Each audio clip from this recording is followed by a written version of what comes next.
Why does God allow bad things to happen to good people? It turns out he's a real douche.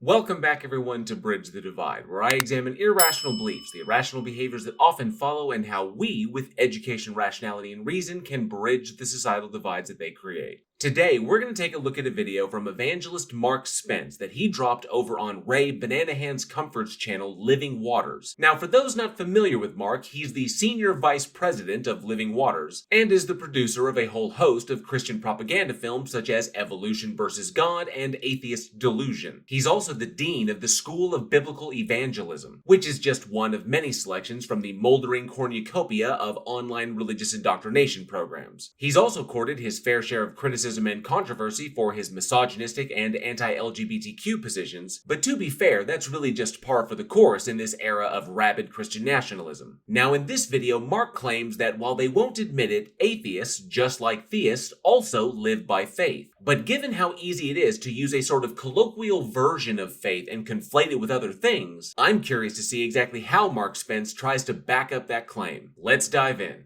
The faith of an atheist is a hard thing to shake.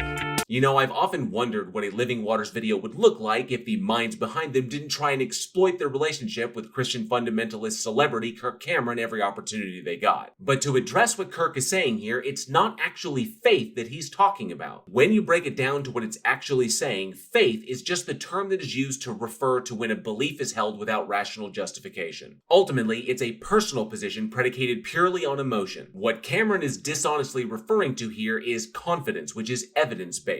And yeah, when evidence and predictive models demonstrate that a proposition is probabilistically true independent of mind and context, the only way you could possibly shake that position is with additional evidence that lends itself to better models. And just to be clear, Kirk, so we can avoid any unnecessary growing pains flashbacks, when I say models, I'm specifically talking about methodologically backed systems that explain observed phenomena and make accurate predictions, and not super hot actresses that you got fired from your TV show because, let's face facts, you never had a shot with them. Did you know that atheists live by faith? No, they probably didn't know that because it's not true. And if memory serves, the ideology that you personally hold to has a pretty big problem with lying. But I can see, as usual, when it comes to pushing your narrative, your ninth commandment is really more of a conditional than a universal. Not faith in God, obviously, but they do live by faith. Okay, Mark, for the sake of deconstructing your little presentation here, give us some of your examples of how atheists live by faith. Whether it's their belief that consciousness and existence cease after death. So when you're talking about a belief, it's important to remember that you need to address the justification for that belief. And to address that justification, you need to address one standard of epistemology. Understanding this, the question then becomes, is the belief that once a person dies, their subjective experience completely ceases justified? And the answer is yes, for a number of reasons. The first being that all of the evidence indicates that personal experience ceases at the moment of death. Second, there is no evidence that indicates or even implies that any existence does persist after death. And third, there is no logical contradiction in experience ending at the moment of death. Now, because the belief that death is the end is predicated on demonstrable evidence, is logically possible, and doesn't beg the question of the existence of anything that would be necessary for existence to continue on after death, that tells us that the belief that death is the end is justified. And just to cover our bases, sure, ultimately we could be wrong on that. We don't know everything, and there are a lot of questions about reality out there that have yet to be answered. Some of them we may never answer. But until you, the claimant, can demonstrate the existence of an afterlife for people to go to after death, then not believing in the existence of an afterlife is not a faith position. It's an evidence-backed confidence position. Or their belief that nothing somehow magically created everything. Damn, just gonna lie your ass off, huh? And while I know that for most of you watching this, you have no doubt heard us content creators address this at least 1,000 times before, for anyone who might be new here, this bears repeating. No one, not atheists, not cosmologists, not anyone other than theists are making the claim that something came from nothing. What you're pointing to there, Spence, is a theistic claim, not a scientific one, and no one holds to it other than you and your ilk. Make no mistake, atheists live by faith. Yeah, we don't. Many atheists cling to their faith in science. Nope, that's also confidence, because scientific methodology allows us to establish explanatory and predictive models. But if you're feeling up to it, Mark, please feel free to provide us with your rigorous methodology-based predictive model based solely upon your faith without begging the question. But if you do, please provide some advance warning, because I really don't want to be in range when you go all scanners. They claim that science is the only truth and that everything must be tested in a scientific manner. So that's half true. First, no one is claiming that science is the only way to get to truth. That's simply absurd. However, we do understand that in this world where all propositions are probabilistic in nature, because our interface with perceived external reality is our subjective internal experience, scientific methodology is the best way to ascertain a high degree of probability for a claim. Second, yes, if you're going to make an empirically natured claim, such as there is a thing that exists external of my perception and does a thing, then you should be able to put that claim to the test. This applied methodology is specifically how we determine the difference between reality and imagination, between actual entities that exist concretely independent of mind and context, and fictional characters that only exist in your mind as abstract conceptualizations. Fictional characters. But the problem is that science is not always reliable. True, science does improve over time as more evidence is discovered. And while it's not perfect, it's a hell of a lot better in application than your personal fifis. Did you know scientists once believed that the world was flat? Well, it's been quite a while since those days, say 2,300 years, give or take. But yeah, people once believed really silly things that weren't true. Science is an ever-developing tool that gets better and better the more it's used. And the best part is it has self-correcting mechanisms built into the methodology to ensure that constant improvement by rooting out bad science. Can you say the same for your faith-based standard? Because last I checked, you still believe that a God that is defined in a logically contradictory way exists. Virtually every claim about external reality that you hold to requires an appeal to mystery and magic, and none of you can come to a universal consensus on anything, including the basic core concepts of your theology. And that bleeding was the best way to rid the body of disease.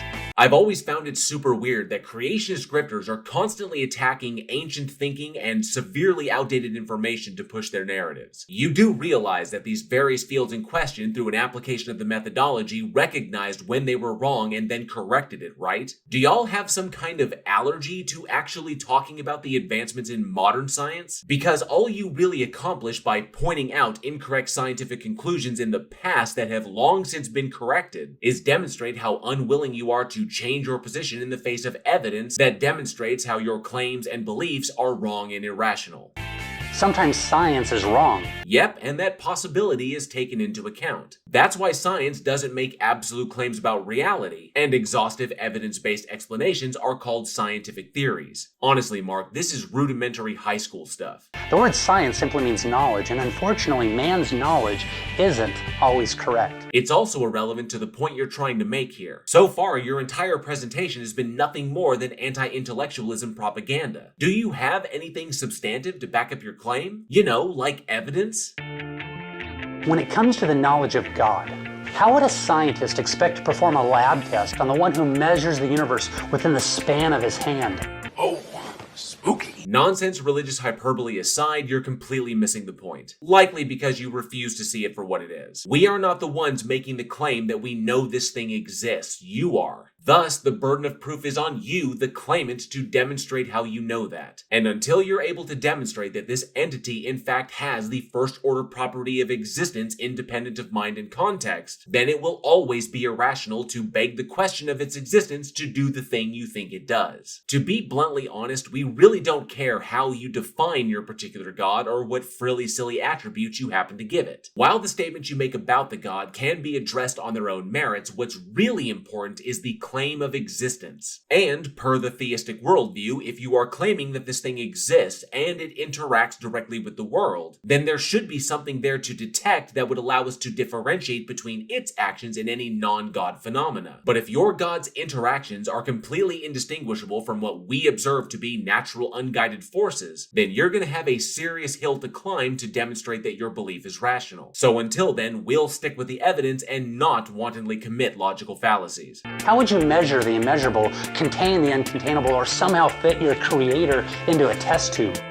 It wouldn't happen. That's not what we're saying we have to do. All we have to do is establish that this thing exists independently of mind and context, measure the direct or indirect effects of its interactions with the world, and from there derive an explanatory and predictive model based on that data. It's only when we can do those things, by the way that are entailed to be logically possible by your empirical claim that you know this thing exists, can we then move forward in the conversation. God doesn't submit to our tests. That's not a we problem. That's an it problem.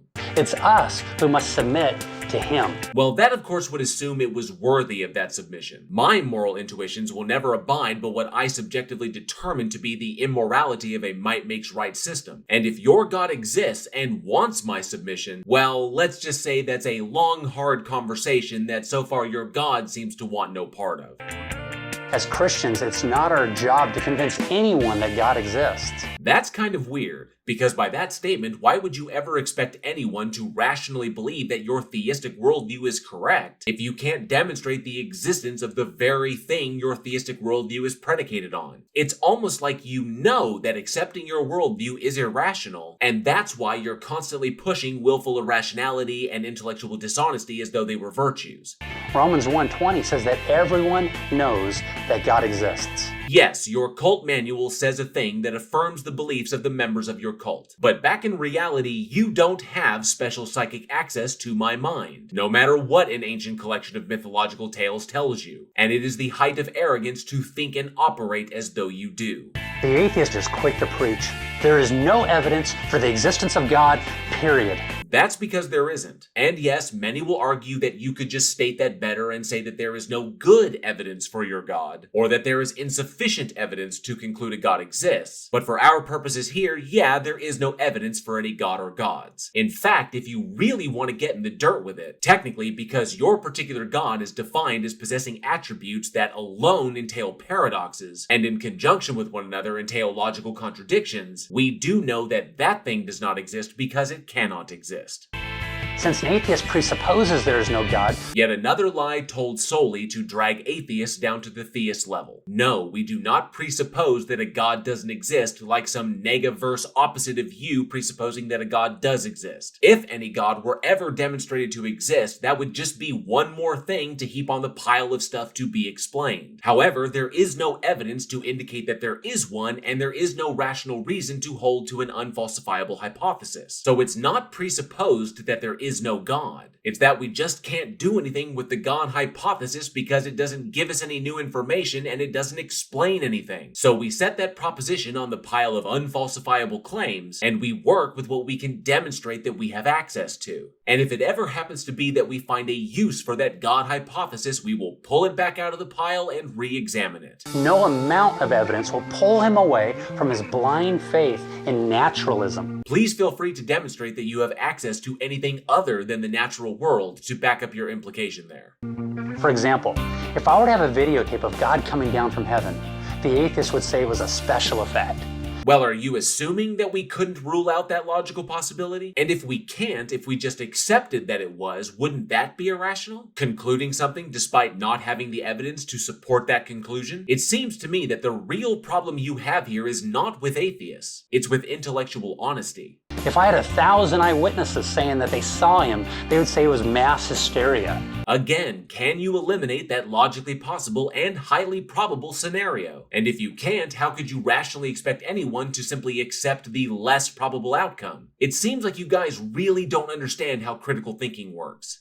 If I had Old Testament prophecies fulfilled in the New Testament, which they weren't. In fact, the translation that they're using there for Psalm 22:16 is not the accepted translation by biblical scholarship. The accepted translation from the original Hebrew is not the word pierced, but the word lion. The use of the similar Hebrew word for pierced is often interpolated here to give the appearance of suggesting the crucifixion. The same goes for Psalm 22:18, which biblical scholarship considers a pretty massive stretch to try and tie to the Jesus narrative. They'd say the documents were forged, dated incorrectly, or not real prophecies.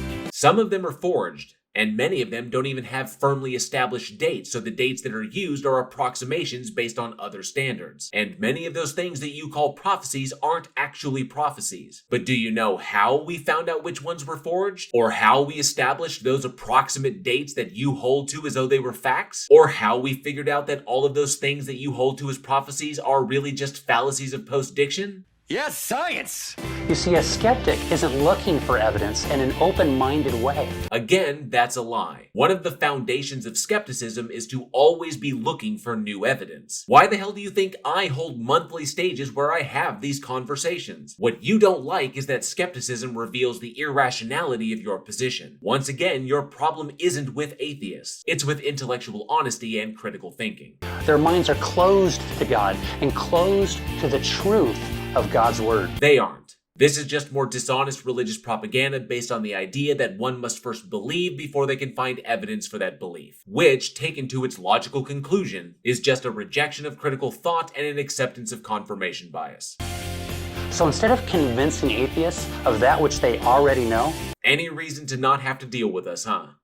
our job is to gently point out their foolish thinking, Which you have yet to do, like ever. and to warn them that they're in terrible danger for breaking God's moral law. And if you can't even demonstrate that it exists in the first place, then how could you ever rationally expect anyone to give a shit about anything entailed by its existence? Without that evidence, your idle threats are nothing more than vogon poetry. Unless they repent and trust in Jesus, they will perish on Judgment Day. Given that the very notion of an eternal conscious existence in any state is a nightmare to me, I'm completely fine with the notion of annihilation. It's a finality that would actually give my life meaning, unlike an eternal existence which would inherently have none. So don't be intimidated. If the theists I talk to are intimidated by critical thinking and intellectual honesty, then they obviously have bigger problems than anything I could ever possibly say. Explain the law and preach the gospel to everyone, including atheists. But don't provide any actual evidence for the entity's existence to support the claims. Just assume that you have special access to their minds because an old book said you do. That way, if they accept what you're saying, you win, and if they reject what you're saying, you also win, because the onus of that rejection is totally on them, and not on you for not providing the necessary evidence for the existence of the thing that all of these claims are predicated on. Victory is assured! Yeah, the Christian cult's entire evangelical ideology is nothing more than a Morton's fork. And with that, we're going to conclude this little look at how Christian evangelicals like Mark Spence here do everything they can to try and poison the well against rationality. He's also not quite yet figured out that his entire claim here is just a silent concession of the irrationality of his own position. Now, I know the impulse to simply ignore dishonest fundies like the brain trust behind living waters is really strong, and you would probably save yourself the headache from smashing your head against the wall of that intellectual dishonesty by simply walking away from them, safe in the knowledge that time will eventually solve that problem. But in an effort to bridge the divide, I feel that rhetoric such as this should be countered with intellectual honesty however and whenever you can. When one side of a position constantly allows the other side to spread misinformation about them unchallenged, it's always come off to me as a sort of tacit complicity in the widening of the breach that interferes with the free exchange of ideas. That interference is the goal of individuals like these fundamental evangelists here. They don't want their baseless assertions challenged, and they will resort to idle threats, blatant lies, or character assassination in order to protect themselves. What this tells us is that challenging them is something that needs to happen, and it is absolutely something that needs to happen if we seek to maintain the secular foundations of our country. It's only by working to maintain that level playing field that we will be able to ensure our continued equal representation under the law. So when you hear individuals like the minds behind living waters lying to people or lying about you or your position, that is the time to put your foot down, because the grim alternative will be having people who think like Mark Spence, and worse, one day writing the very laws you'll have to live by. Thank you all for watching. I hope you enjoyed the video, and if you did, please like, share, and subscribe, and hit that bell for notifications. And be sure to leave a comment below. I love reading your responses, and those interactions help with the dreaded algorithm. Don't forget, December is HIV/AIDS Awareness Month. A link to where you can support these important efforts is down in the description. And if you like what you saw here and would like to support this channel further, the links for channel membership and to get yourself some official Bridge the Divide gear are down in the description. Once again, a massive thank you to each and every single one of you for your continued support, and as always, be safe, be excellent to each other, and together, we can bridge the divide.